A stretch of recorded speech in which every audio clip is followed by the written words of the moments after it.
Good evening, everyone. My name is Kevin Butterfield. I'm the Executive Director of the Fred W. Smith National Library for the Study of George Washington. I'm actually in that building tonight in my office and thrilled to welcome you from your homes for another virtual Ford Evening Book Talk. On behalf of the Mount Vernon Ladies Association, welcome to our monthly events. So thrilled to explore the rare books and manuscripts trade of today and the ways in which it gives us a window into the past. I'm really excited for you to have an opportunity to meet Nathan Raab.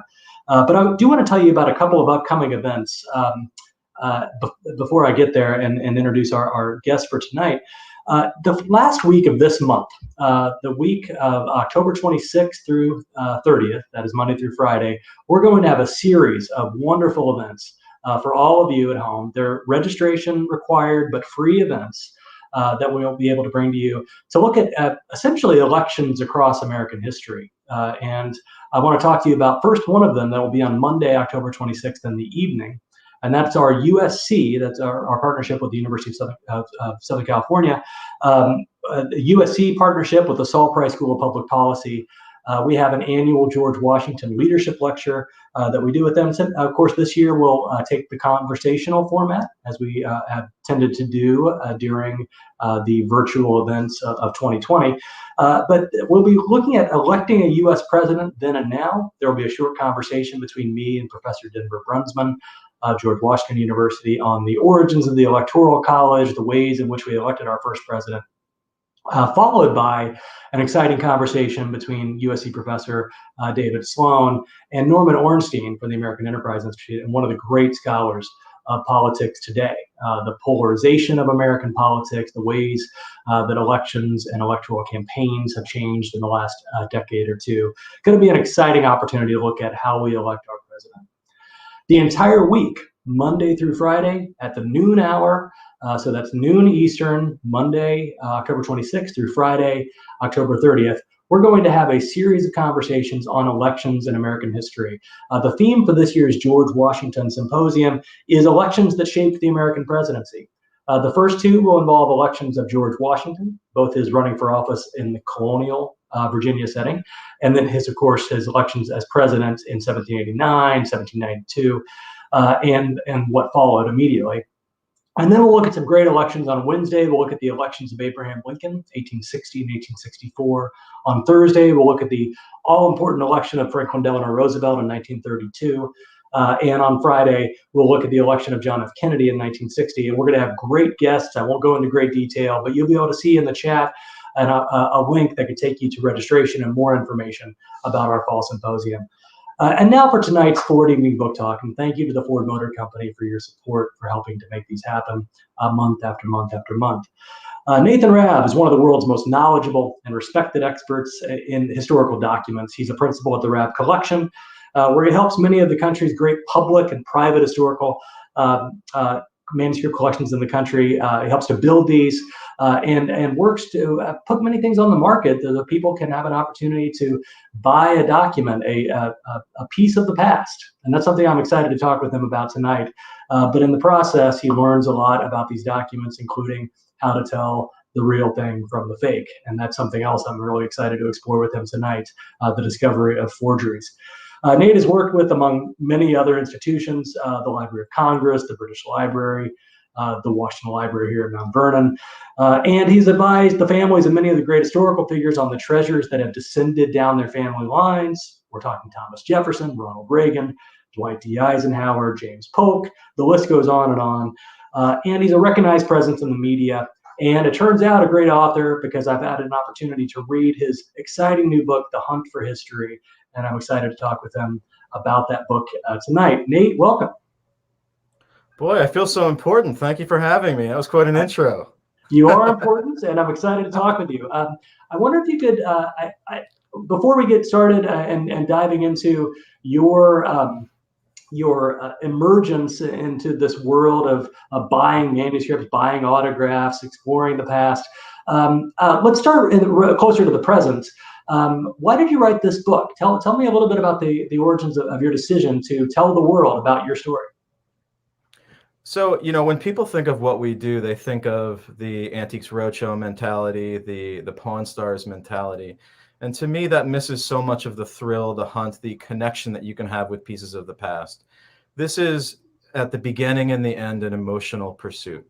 We're out there looking for pieces of history. Many of these pieces of history have never been seen by the public.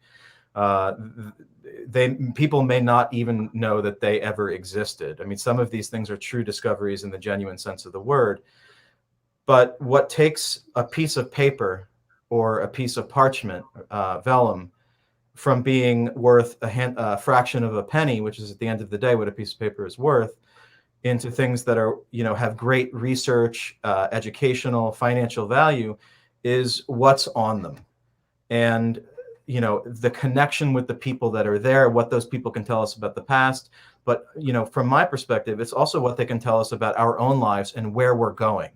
So, the idea of taking what we do and making it into, okay, here's this emotional connection we as Americans have to history, just seemed like more of a transcendent approach and a way to tackle, the Antiques Roadshow mentality from a different angle, from a more inspiring angle. No, this is nothing against Antiques Roadshow; it's quite a good show. But to me, it's holding a document signed by, we'll say George Washington, is an experience that can't be captured by a number. It's a great approach, and it's one that I could tell as I read your book as something that you came to appreciate at a fairly young age. Before we start going into your story, and I know you have some images you want to share with us too, and we could talk while we go through some of these slides. I wonder, I forgot to ask a question I often ask to help people around the country who are watching us ground themselves. I'm here at Mount Vernon. Can you tell us where you're coming from?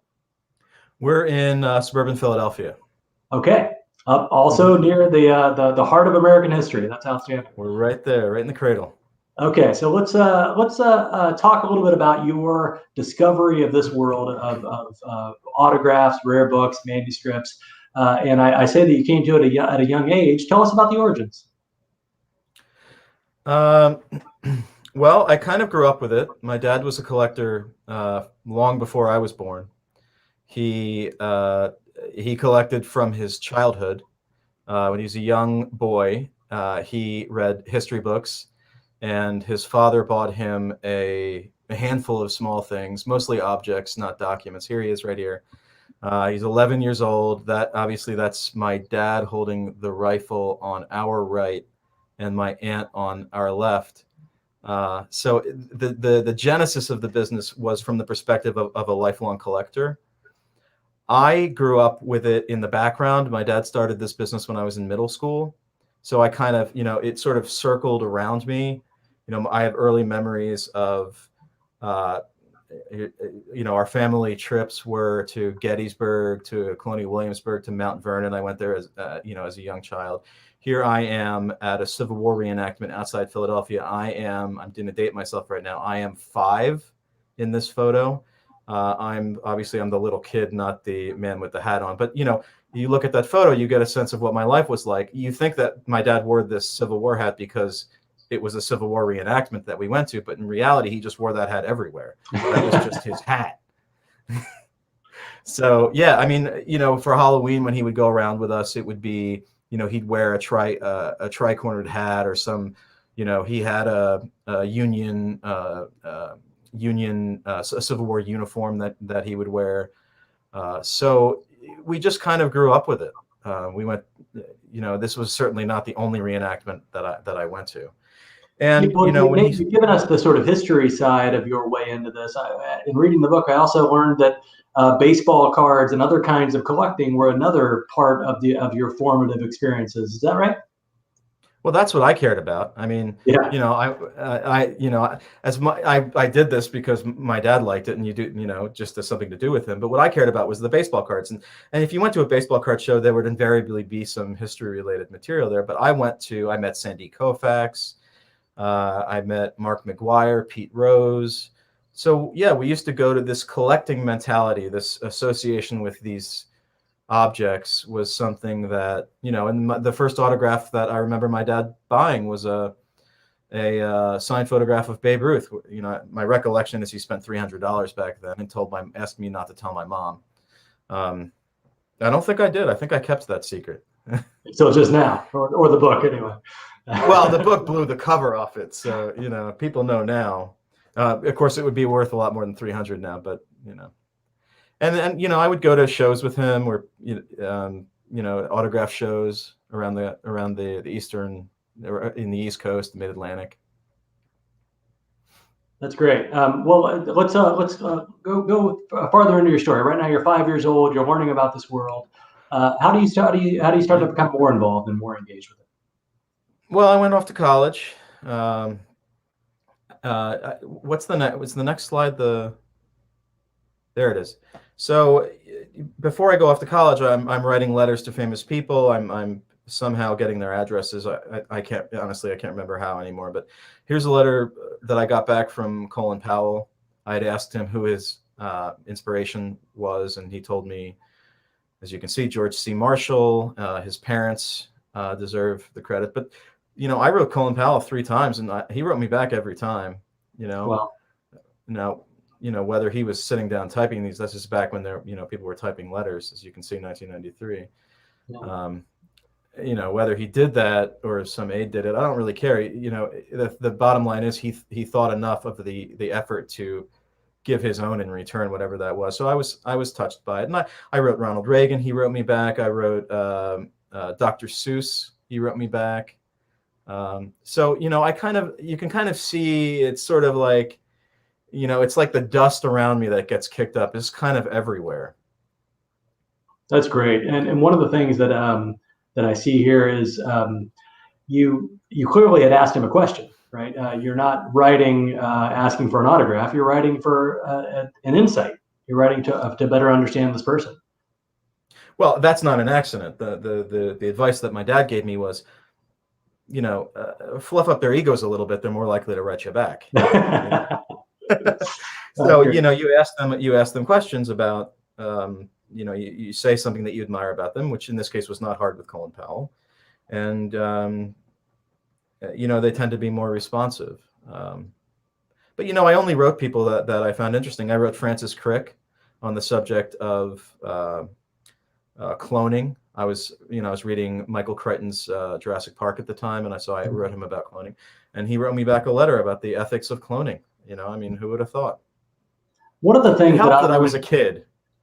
Yeah. One of the things that I learned about this stage of your developing career or interest in this area, anyway, in the book was that you and your father would often chat and look at catalogs and listings of things that were for sale or perhaps becoming available at auction, and discuss what was the real treasure in the dung heap. Sort of talk about what's the one thing that really stands out to you out of all of these things. And I found that so fascinating that you're flipping through a catalog of hundreds of things and trying to identify the real diamond. Yeah, well, that is the hardest thing to do, and that's the thing that takes the longest to learn. People's first question is, how do you know it's authentic? You can, that's the first thing you have to learn. If you don't know something's authentic, you can't even be in the game. The challenge is to know enough about history, the context of history, and a specific person's life to be able to assess the importance of a document. So, okay, let's assume that everything in this book is authentic. Everything in this, we'll use your example, this auction catalog, is authentic. Okay, well, what is important? What has someone missed? Why would this be worth X and this be worth Y? And that is a lesson that you learn over the course of a very long period of time. And really what I went through without really knowing I was doing it was a form of an apprenticeship.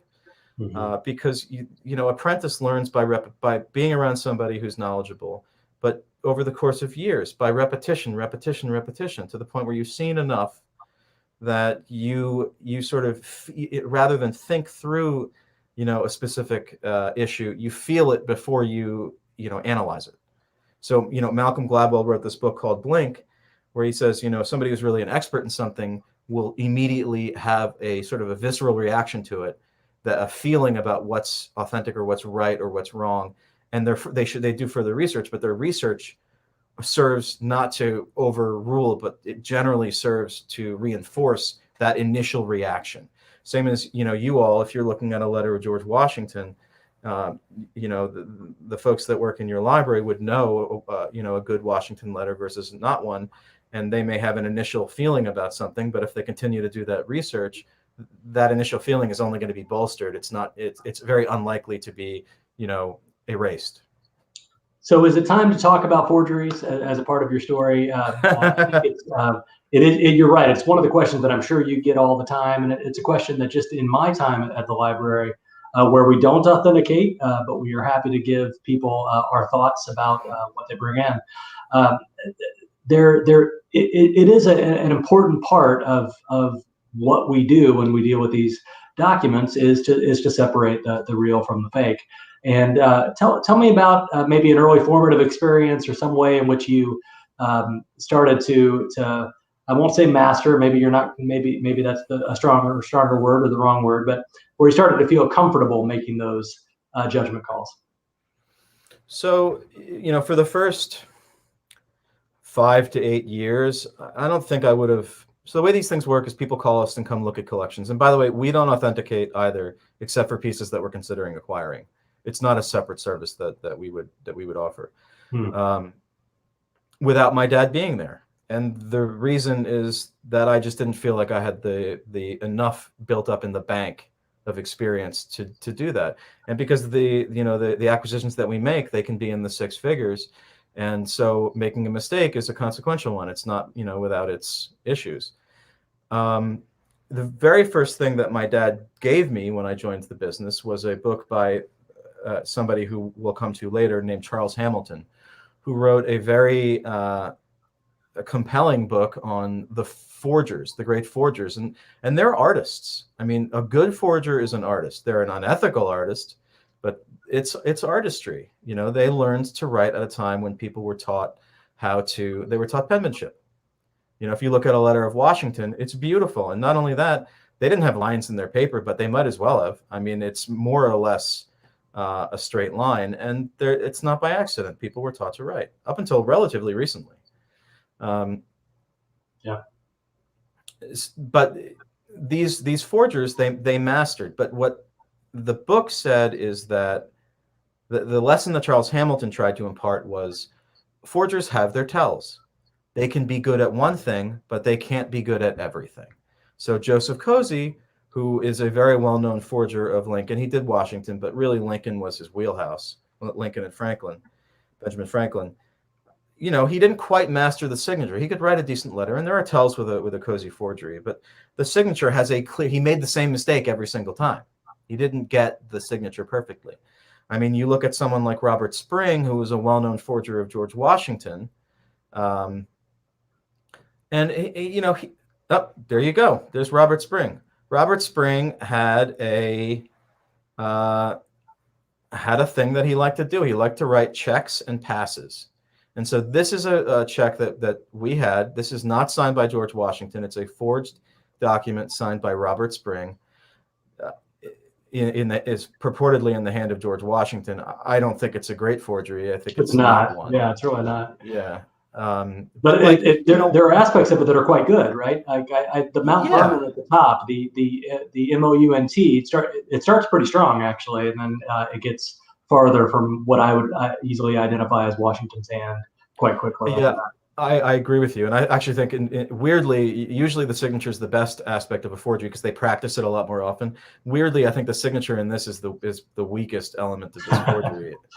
Because Washington's signature was really bold and majestic. I mean, to me, it looks like almost like a poor tracing. But in any event, so he wrote these checks, and so when you see these checks, 9 times out of 10 these days they're forgeries, or they were passes, allowing someone to pass through the line during the Revolutionary War, and they were always the same road. So Charles Hamilton had this joke, if these were really passes, then no doubt there would have been a traffic jam because of the number of these passes that Spring wrote out.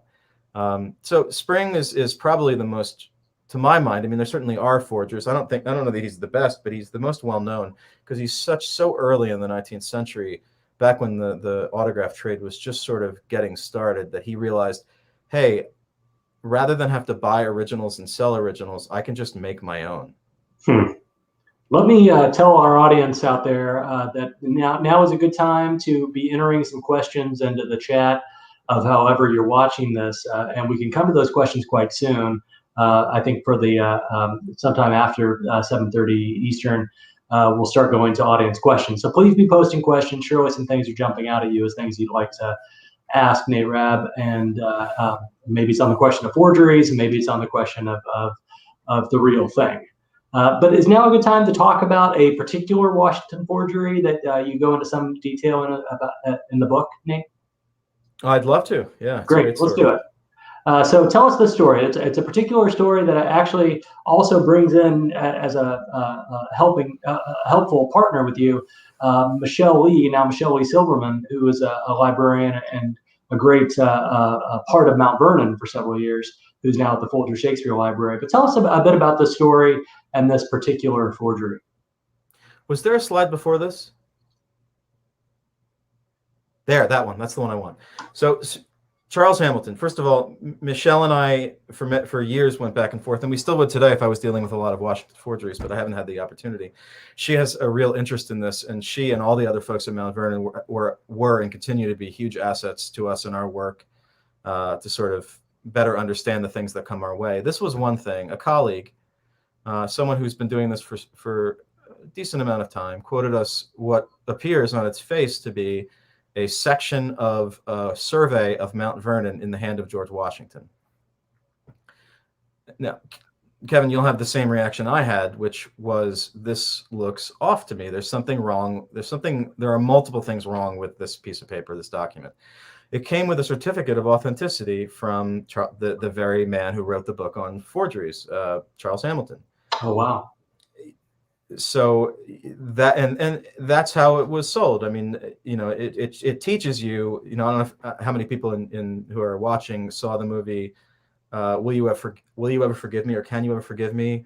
About Lee Israel, starring Melissa McCarthy. At the end, she's a forger, and she goes to a book dealer who's selling her back, trying to sell her back one of the things that she forged, and the book dealer is saying it comes with a certificate of authenticity.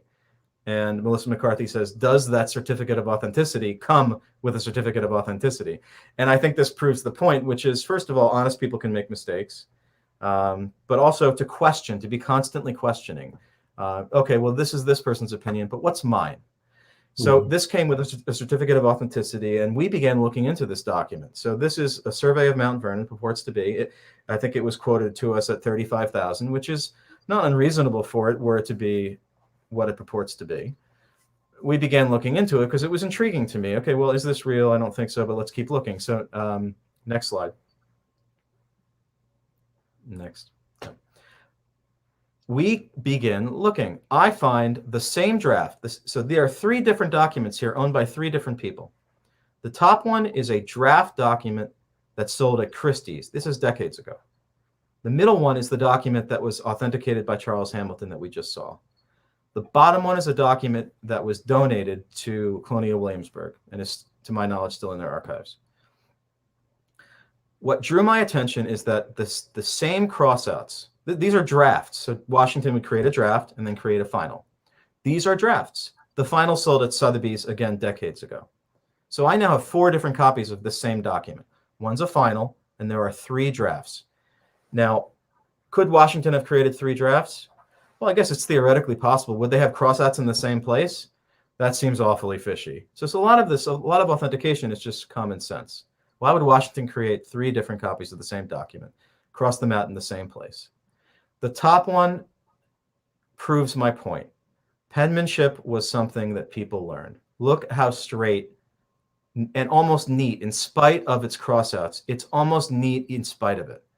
It looks like it was written intently by somebody who ought to have been writing it. The bottom 2 looked off to me. And the reason I cut these portions out is they're the same place in the document. Yeah. The Christie's copy and the Williamsburg copy are actually full documents with the survey drawn on top. The conclusion we ended up coming to in analyzing, I mean, if you look at that middle one, the lines kind of go down and then back up. I mean, I'm not even getting into the nitty gritty. They form this letter this way and that letter that way. You almost don't need to. somebody once gave the analogy, if you were to turn a document upside down, you could no longer read it, but you could get the feel for the document. You could sense the flow of the ink in the pen without being distracted by the individual words. If you turned these documents over and looked at them upside down, which I have not done, but I suppose I could, I venture to guess that the top would look authentic and the bottom two would not. Yeah. The conclusion that we came to was the bottom two were forged by an unknown forger who had access to the one on the top. Now, could that have been out of an early catalog listing? Possibly. It's also possible that the person had access to the original. They may have sold the original and then sold subsequent copies. But it shows you two things. First of all, honest people make mistakes. There are forgeries in, I would venture to say, nearly every library in the world, some of them by intent. I know Mount Vernon has a good collection of forgeries collected by intent. And I will note that the person who tried to sell us, do you mind if I say this? I don't mind where the piece, the person who tried to sell, when we told him that we didn't think that it was good, ended up donating it to Mount Vernon, which was nice. And it sits in that separate forgery pile, by the way. Correct. I should clarify, it was donated as a forgery. And in fact, Mount Vernon was helpful with me in my research to figure out, ways that we worked together. Mount Vernon had a copy of the catalog in which the original Sotheby's document sold, and they provided me with that. So we were able together to sort of trace this document down. But the challenge, and this was an early lesson, is question everything. Don't assume because somebody said this was authentic or because it comes with a certificate of authenticity from anyone that it is. Approach things with a skeptical eye. So the bottom two are forgeries. The top one's the original. I don't know where the top is. I assume a private collection, but I know where the bottom two are. One thing that I think a lot of viewers may be wondering about is your description thus far has been very much about your assessment of things based on sort of accumulated experience. Some people may be wondering where science is. Is there any sort of CSI angle to these kinds of authentications? And I'm just curious to hear your answer, because I actually don't know what you'll say about authenticating the age of paper and those kinds of things in a scientific manner. That's a good question. It's not an uncommon question. The short answer is that in cases like this, if you need that level of scientific, well, aging the paper wouldn't have helped you, because they would often find old paper and old ink. Well, not old ink, but old paper and use that paper. I mean, that was a common. So finding something on a 18th century piece of paper that was a forgery of George Washington back when these guys were around, was probably the rule, not the exception. Yeah. But this kinds of forensic authentication, there are certainly complex cases in which I can envision that being used. Generally speaking, the massive material that comes our way, if you need that level of scientific support, you're probably in the wrong business. They do really wonderful and interesting forensic work with some of the really old manuscripts where things are written over other things to determine what's underneath them, to find things which may be contemporary copies on top of other things. But with documents like this, I've yet to encounter a situation in which that was a requisite. Interesting. That's great. Well, tell us more. I know you had a couple more images you wanted to show people before we go to some audience questions. What else would you like to show us? Well, you can decide how much time you want to spend on this. I definitely don't want to shortchange the audience, but I want to hammer home a point that I mentioned early on, which is this being an emotional pursuit. So there was a family, the Allen family, and we bought their archive, all of it unpublished, none of it known to have survived, the couple 100+ years. They were reverends during the Revolutionary War. They were supporting the colonial cause. The author of this document was a man named Moses Allen, who was preaching out of Georgia. He was captured and thrown into a prison ship, a Revolutionary War prison ship, which is not a place one wants to be. A British ship off the coast of the South.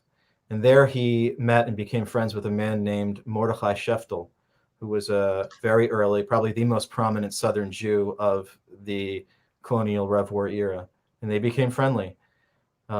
Moses did not take well to captivity and tried to escape, and he drowned off the boat. He drowned trying to swim to shore, and this piece of paper was fished off of his body and returned to his brother Thomas, who was a hero at the Battle of Bennington.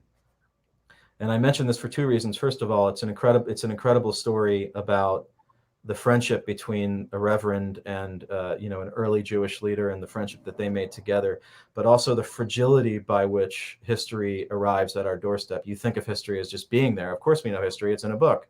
Well, how does it get to a book? It gets to a book because things like this survived in spite of the odds. And so, this was fished, you can see it as water damage. It was fished off the corpse of a man trying to escape a prison ship in the war, and then survived subsequent to that through generations and generations. And you can see what it says. The next slide. Pork for dinner. The Jews, Mr. Sheftel and son, refused to eat their pieces, and their knives and forks were ordered to be greased with it. It is a happiness that Mr. Sheftel is a fellow sufferer. He bears it with such fortitude as is an example to me. Wow. It's just incredibly powerful. That's amazing. What year was this? I want to say 79.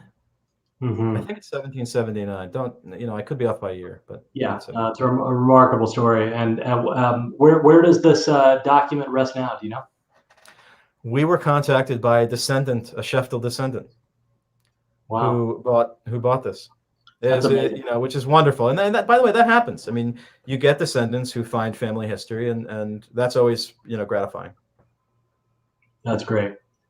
Anything else you want to show us before we go to some questions? I think there might be one more thing. I can picture something from Susan. Is that right? Oh, right. Yeah, tell us about it. So this came out of a private collection. It was mixed in with a lot of other stuff. I look at it from my own perspective because it was written to an autograph dealer. And the autograph dealer made the unforgivable mistake of trying to sell Susan B. Anthony a bunch of autographs and portraits of men. She did not appreciate that. And I suppose she could have just thrown the letter away, but she chose to write him back. And the response to me is, it highlights, I have a wonderful daughter who, you try to give her a sense of perspective and, where we've come from and also where we're going to. And I challenge people to read this letter and not come away with some form of inspiration, not only for the people that have done this hard work before us, but for, where, the country we want to live in. I know you think women are the pets of society, but to be a pet is not to be an equal. And what I want for women is for women to be equal before the law in every respect. I challenge you to read that and not feel a little bit of a tingle. Yeah, that's amazing. That's great. And this is, of course, the 100th anniversary of women's suffrage, the ratification of the 19th Amendment. So a remarkable way for us to connect to the past in this moment. Thanks, Nate. This is great. So we've got some questions starting to come in, and I've got more for you, so I'm happy to pepper in as appropriate. But we've got one question coming in about people writing on behalf of someone else. So if an employee were writing on Washington's behalf, such as a farm manager or a Washington relative, or I would add one of his secretaries, does it complicate the authenticity process for you? And I might add to that, could you talk a little bit about letters that are written by other people and then signed or otherwise handled by the principal, the person that you're actually supposedly that it's coming from? Could you talk to us a little bit about these letters being written by others for someone like George Washington?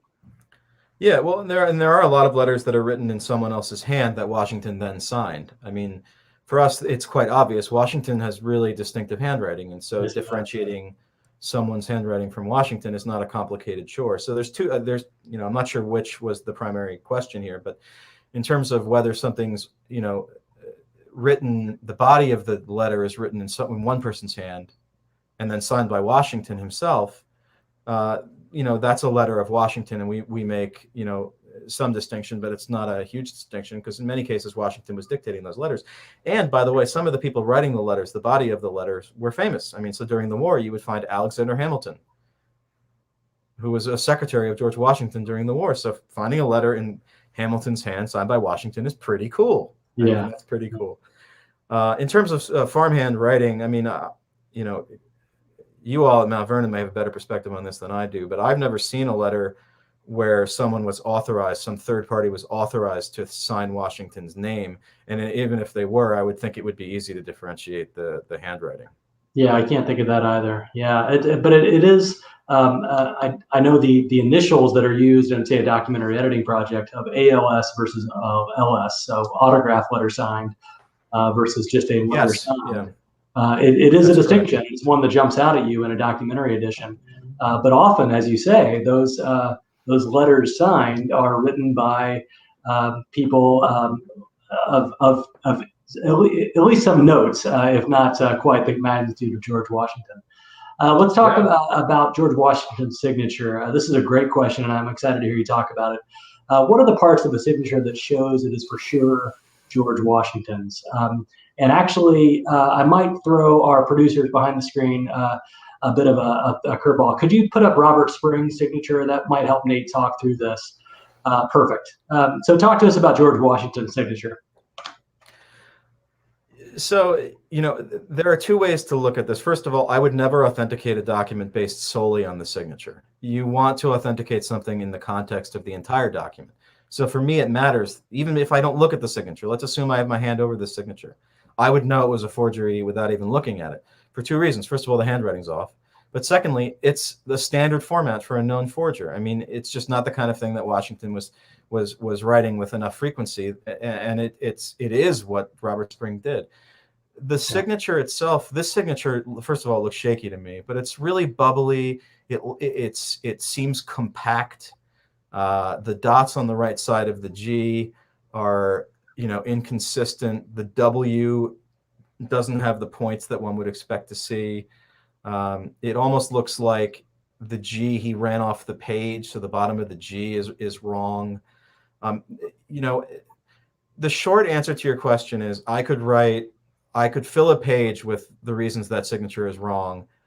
The more complicated answer is, when I first started doing this, I had a hard time seeing the difference. And it really takes repetition until you get to a point where you can feel the difference. You don't just see the difference, you feel the difference. And there's just looking at something like that, and I'm sure the Mount Vernon folks are in the same boat. It's almost like, you know, fingers on a chalkboard. It's just wrong. Yeah. There is a certain sense of command in Washington's signature. It just feels very commanding and strong. And this one certainly lacks that. I think you mentioned tracing, and that's a possibility. But it certainly doesn't have that strength. And then you identified all those kinds of things. But I know the Washington papers, the Papers of George Washington Project that's been going on since 1960 in Virginia, they have a nice little guide to identifying handwriting that sort of goes in that letter by letter sense, right? The things that you were saying are the details that you could fill pages with, including how far the S goes below the line, in this case, the S in Washington. Those kinds of things are things that we can go in a very specific and detailed approach to. But I think you're right. It's the 30,000 feet view of this it tells you all you need to know. That's great. Let's talk about another question that takes us into the 19th century. This is a question that deals with the Trail of Tears. So your book describes a Trail of Tears letter, and I wonder if you tell that story, a little bit about the document itself and what we know about the document. So we bought a group, an archive from the descendants of a well-known Civil War general. And at the bottom of this, and sometimes things are places where you don't expect them to be. And the bottom of this was a little signature, like, you know, maybe yay big, a piece of paper from a larger document, which was signed. It said, "To my Choctaw and Chickasaw brethren," as I recall. It signed Andrew Jackson. It was separated from whatever document that originally came from. But as we sorted through this box, and it literally was like a U-Haul box, you know, I mean, we realized that the rest of the letter, or most of the rest of the letter, was still in there, but that it had become detached. It had basically crumbled away, and there were pieces that were missing. So it became like putting together a puzzle. So, my dad and I, this is back before my wife joined the business, my dad and I sat in front of a table and literally pieced the thing together. This piece goes to the top right, this piece goes to the bottom left, until we realized that this was a letter of Andrew Jackson telling the 5 civilized tribes in the South that they were going to fall under state jurisdiction and be subject to state laws unless they moved west, and promising them that if they moved west, that everything would be okay and they'd be left alone. Now we know how that story ends. It does not end well for them, which is why I referenced the Trail of Tears. Technically, the Trail of Tears was later, but this sort of got the ball rolling. To answer the question about how that happens, the short answer, I think that it was the bottom of a box, which is not really, outside of plastic, which is really not where you want something to be. Then things move around and it gets pushed up against, and it can easily get damaged. In this case, the letter was a little acidic, and so it was a little bit more brittle than you typically find. So we sent it to a conservator, and the conservator reassembled it using a technique called leaf casting, where to draw the letter back, to take out the acid, and to put it in a sustainable place. So this is clearly an authentic letter, and we've just talked about forgeries in the very specific Washington sense. But I'm curious, as I was reading the book, one of the things that I don't want to dissuade anyone from reading the book. I highly encourage you to read the book. But one of the things that will be painful about the book are the occasional stories of people who have their perception, their understanding of maybe a family heirloom or something that they felt deeply connected to, or a collection that they had built up themselves over time, discovering that it's either not real, an actual forgery, or just maybe not at all worth what they thought. And I wonder if you could talk to us a little bit about that experience of encountering people who bring to you things with great hope in their eyes, and you have to be the bearer of bad news. And I don't know if you want to talk specifics or just in general terms about that part of this profession. Yeah, I mean, we definitely write a lot of large checks, but the other side of that is that we don't write checks to people who think that they ought to receive one. And some of those are very well-meaning people who just don't know. We had a woman who had inherited a letter of actually George Washington, who was in Connecticut, and she wanted to drive down. And I think I tell the story in the book. I can't remember. You do. I remember the story. I think I do. Yeah. And she wanted to sell us this letter. I think about it all the time because she was like so understated about it, but you could tell she was shaken. And she wanted to sell this letter of George Washington. And I said, send me a picture. And she says, no, it's real. I want to come down and sell it to you. And I said, listen, I'm not going to stop you from coming to. Now today I would stop them because of the whole virus situation. But back then people were allowed to come into the office. And I said, you can come down, but you could do the 6-hour trip. And I'm going to know. I'm going to have that blink moment. I'm going to know within 2 seconds if it's authentic. That's on you. She came down. She told me she had saved this letter, had been passed down, and her grandson was at the point where he wanted to go to college, and she had promised that she would help to pay for it. And I took one look at that letter and I was like, that is an obvious forgery.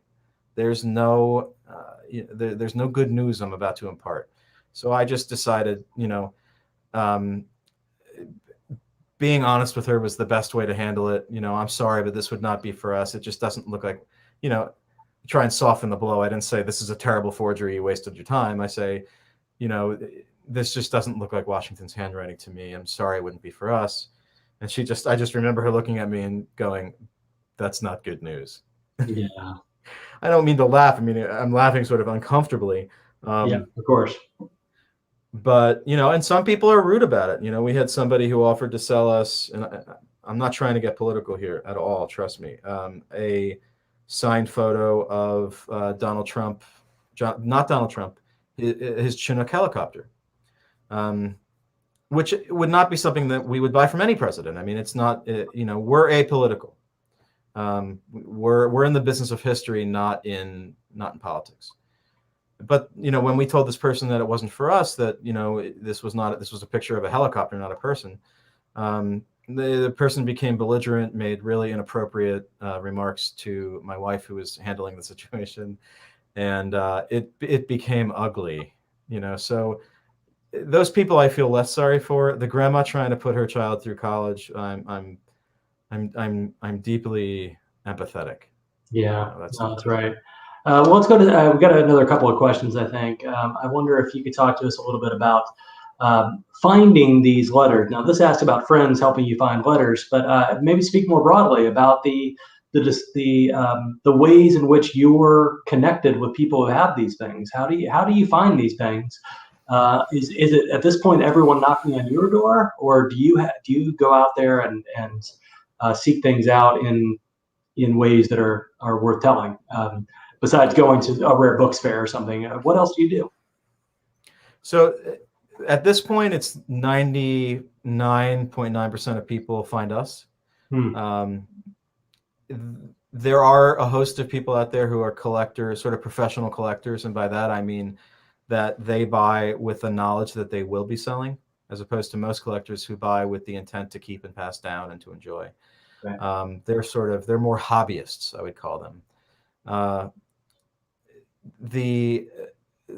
place in the market, this may be beyond people's level of interest, but we are not, everything that we sell, we at some point own. So we buy everything that we sell and keep it for however long we have it.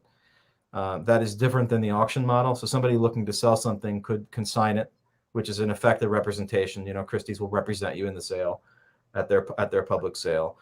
Our business model is to buy things outright, and so that's the niche we have carved for ourselves. In terms of friends helping find the letters, I wouldn't know how to find that. I mean, from your perspective, how would you know where a George Washington letter was?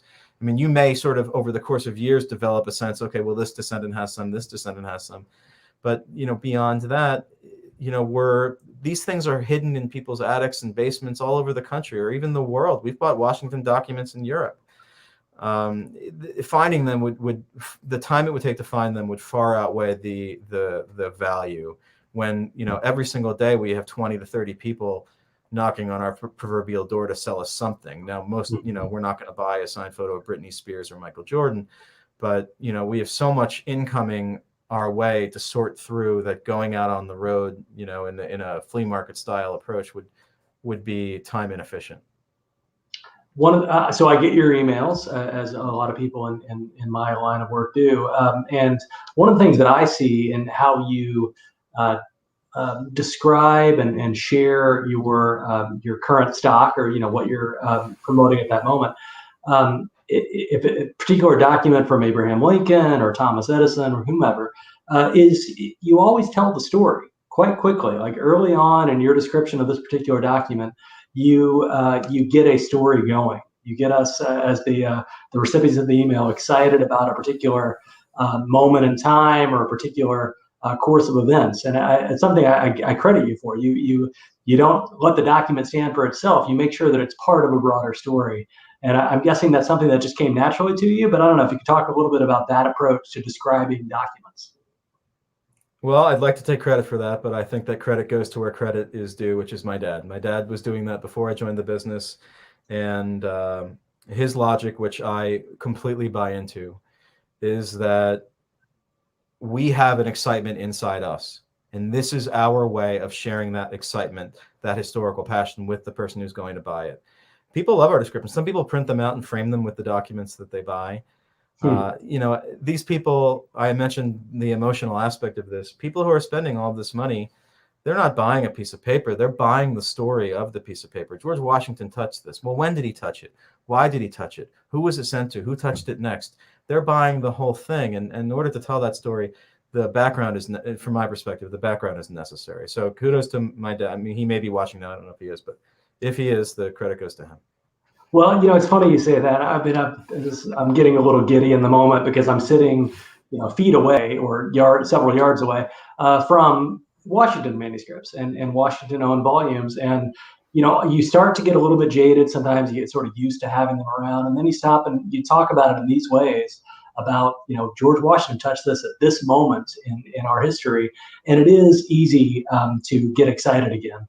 And I'm kind of wanting to run down the hall and poke around a little bit. I'm not going to do it, but I kind of would like to. It is an exciting part of this. Well, And you all have some incredible stuff there. I mean, speak of treasures, you guys have quite a collection. Well, thank you for that. And you don't need to keep saying nice things, but I appreciate that. So is there something that stands out above everything else that you have personally found? This is a question coming from Alice. Let's leave your father, perhaps your wife, out of the picture. What have you personally found that you think is at the top of the list?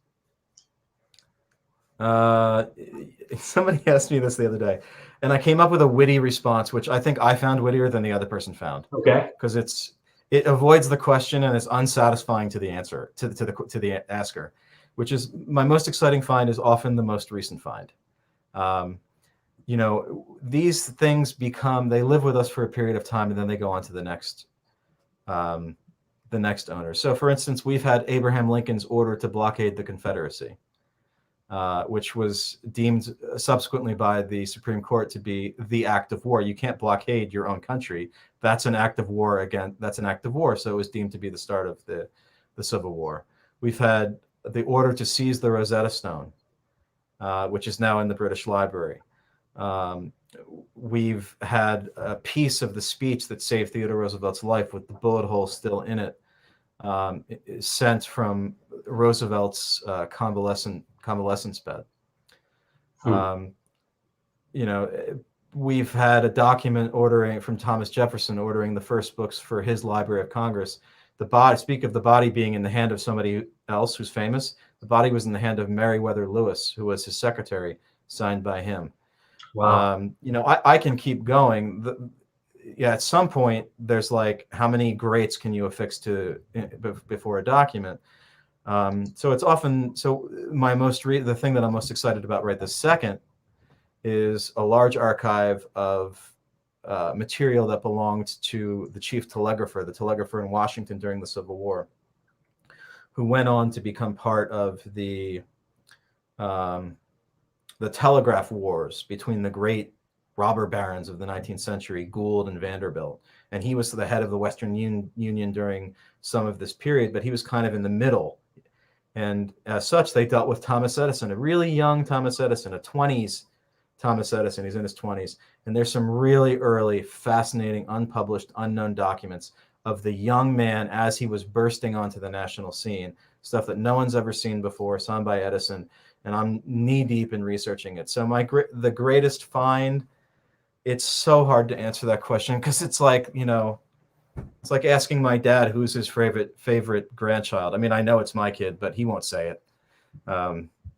It's hard to answer. It's hard to answer. That's great. But buy my book. There's a lot of great finds if you buy the book.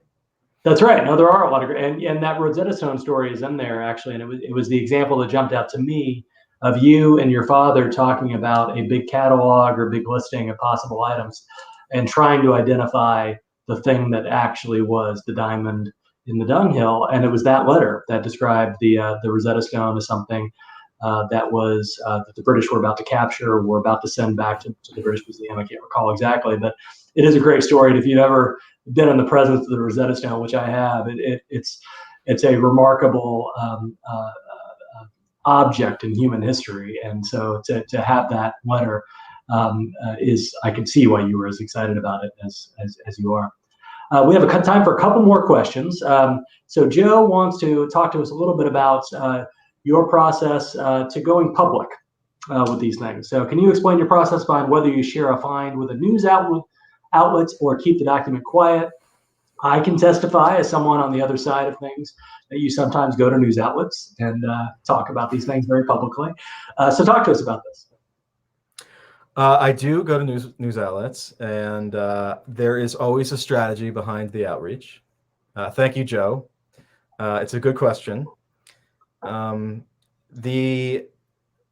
basic criteria, and by the way, breaking into the news in this environment is like pushing a boulder up a hill.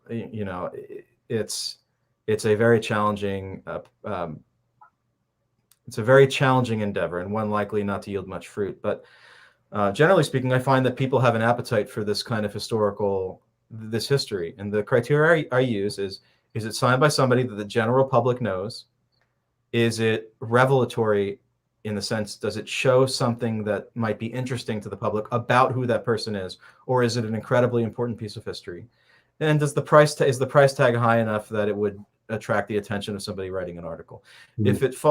If it qualifies there, if it matches those three, and generally speaking, it has to do all three, then it's worthy of consideration. But there are cases in which morality steps in. I mean, I talk about a story in which we handle a letter of Martin Luther King, who's written to someone who, in what I would call a flirtatious manner, and so, we had a debate about where to go media with that, and we didn't, because we felt that it just wasn't the right tone. It didn't feel right. So there are certain areas in which it satisfies the criteria, but we keep it. We keep a lower profile regardless. That's interesting. That's it's a calculation you have to make with each document and each story. That's great. So let me bring things to a close as we're getting ready on the night that we're recording this. Some of you may be watching it later. I think many of us will be going off to watch a vice presidential debate. And I'm curious, Nate, if you've discovered or have any important or particularly interesting documents to talk about a vice president or vice presidents in our history. Anything jump out to you in the vice president category as opposed to president? First of all, I will not be watching the debate. Okay. I don't think I could take it. Yeah, we had a document so back when the vice presidents were elected separately, and the first sort of real election, which was 1792, Adams was vice president, and by virtue of that, president of the Senate. And so when the electoral votes were sent in under a cover from the various states, it was John Adams, who was also on the ticket against George Clinton, for the vice presidency. So it was John Adams' job as vice president to receive the votes of the various states and to write them saying, hey, I've gotten your electoral votes in. And this was like the first week of January of 1793. So we've carried a letter of John Adams as vice president receiving the electoral votes, which made Washington president a second time and made him vice president. Interesting. Yeah. So he got to sort of take in the votes that brought him back into office as vice president. That's great. Yeah, I don't think that would happen today. I think you'd have like 18 poll watchers and, it'd be broadcast live on television. I don't think you'd be allowed to receive your own votes. But back then he did. That's right. Oh, that's great. Well, it's a great story. Thank you so much for sitting down with us tonight from Philadelphia. Very, very grateful for your time. Excited about the book, The Hunt for History. I hope that you've seen those out there in the audience have seen links in the chat to click and purchase this book. I think you'll really enjoy it. Nate, thank you so much. I don't know when we'll have you back to Mount Vernon, but we'll have you back sometime soon when we can all travel a little more freely. And I just really appreciate your time, and I enjoyed the heck out of it. Thank you. I'm grateful for the opportunity. Good night, everybody. Have a wonderful night. We will see you again soon. Remember, the final week of October, some exciting events discussing elections in American history. Thank you so much. Good night.